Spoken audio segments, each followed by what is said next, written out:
Yun, let's go! Panibagong obra, panibagong piyesa na naman. Yan, gagawa na naman tayo ng black and gray. Never say die, black and gray. Alright. Huwag kayong magsasawa ka-black and gray ko ha. Kasi yan lang naman ang piyesa pinapagawa sa akin eh.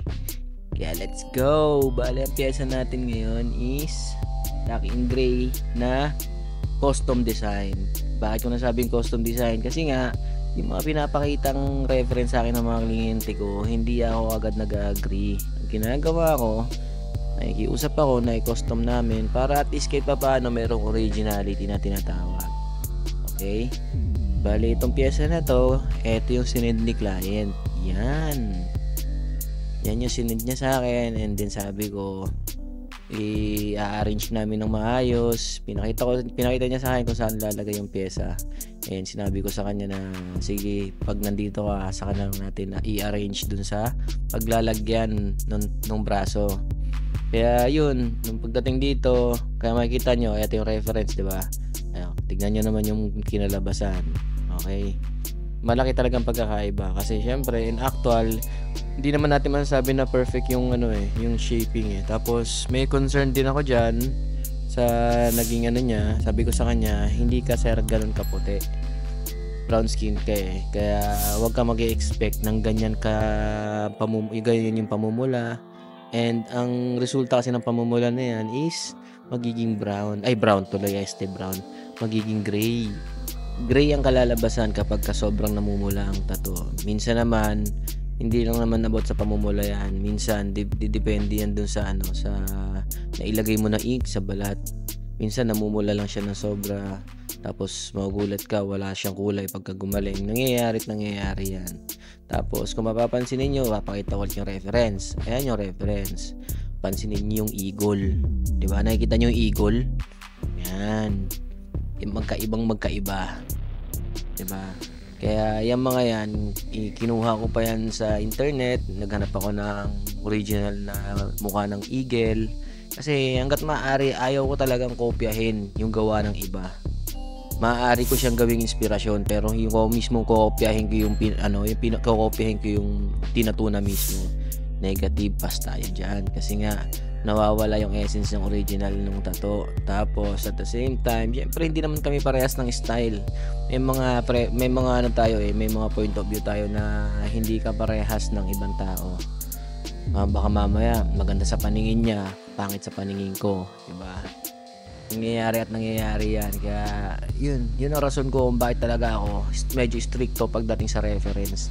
Minsan nakaka-encounter ako ng mga kliyente na nagpapas talaga ako pagka hindi ko makuha, hindi ko ma-please. Kasi hanggat maaari, ang concern ko naman kung bakit ko pinupush yung sarili ko is yung outcome. Kasi ako bilang artist, alam naman yan ng mga kapwa natin artist eh. Alam nila yan na nai-imagine na kagad namin yung magiging outcome. Especially sa experience namin, sa experience ko bilang 8 years tattoo artist na. Siyempre ako naman kahit pa paano, medyo accurate naman yung nai-imagine ko doon sa kalalabasan ng tattoo niya. Kasi nga, siyempre, kabisado ko na yung galaw ko eh. Kabisado ko na paano ako magtrabaho. Kabisado ko na yung mga piyesang ginagamit ko. Kaya alam ko na ganyan yung kalalabasan. Yun lang naman ang major concern natin dyan kung bakit natin minsan pinupush yung gusto namin bilang artist. Kasi syempre, may mga gusto kayo na hindi tumutugma. May mga gusto kayo na imposibleng mangyari. Kasi nga, bilang isang tattoo enthusiast lang, syempre, hindi naman tayo pare-parehas ng knowledge na yung kaalaman namin bilang tattoo artist and kaalaman ninyo bilang client. Magkaiba yon. Pero minsan naman, meron tayong mga kliyente na na-encounter namin na talagang swak na kagad, pasok na kagad yung gusto niyang mangyari. Diba? Swak na kagad dun sa gusto din natin mangyari. Kaya nangyayari, mabilisan transaction, nag-agree ka agad sa isa't isa. At yun, nagagawa ng maayos yung pyesa.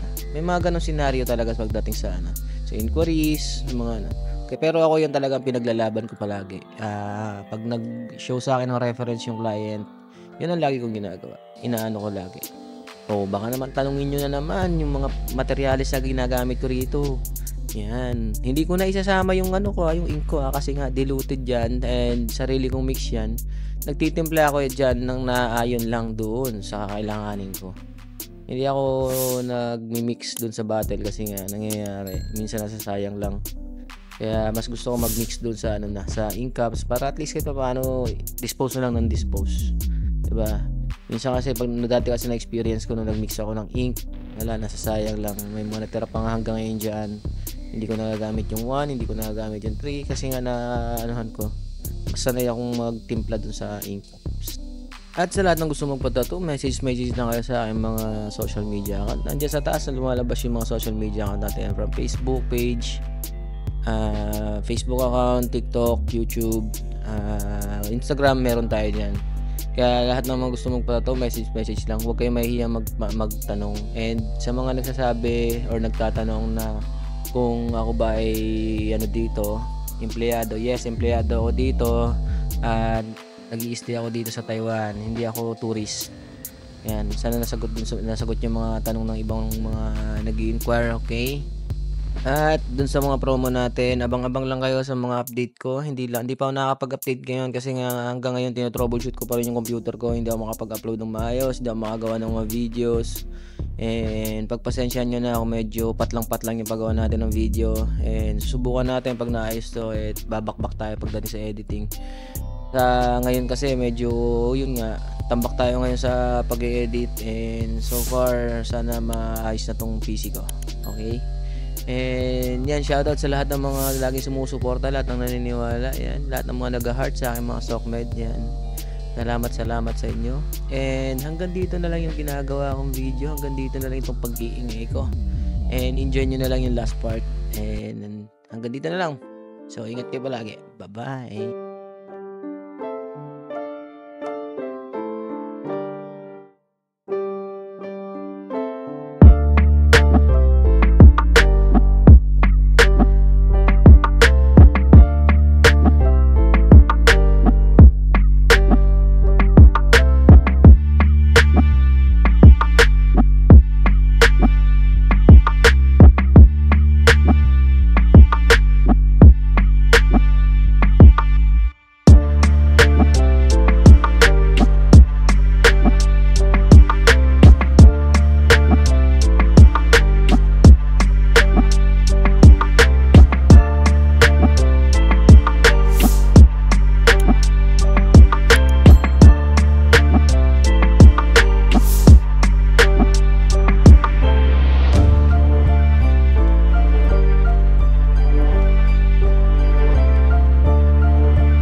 cause I got something to prove. I gotta take what I hate and finally make a move. I think of you and all the shit you don't do. Well, I'ma make hella sure that I don't become you. I have no regrets, yeah, I'll tie up my chest. I'll never forget what it's like to be in debt. Been